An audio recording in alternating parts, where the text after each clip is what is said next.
this is an ancient rock that is over 1 billion years old, and that it came from Georgian Bay when there was a big body of water here, I think called Lake Iroquois.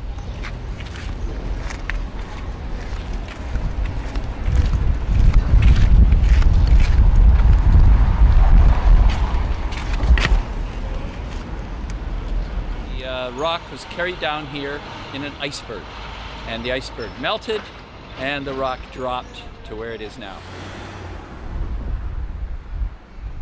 It totally rocks.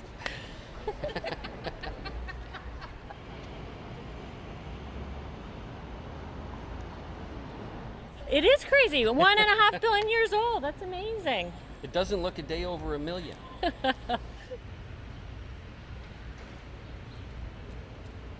Sounds crazy to me that's even possible. It's really crazy. I taught history for 30 years, and I wish I could have taught that.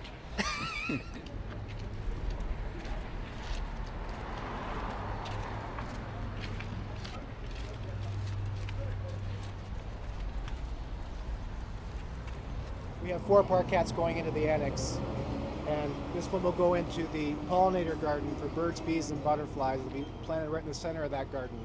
On Howland Avenue. On Howland Avenue at Bloor Street, which will anchor it in our both our past and our future.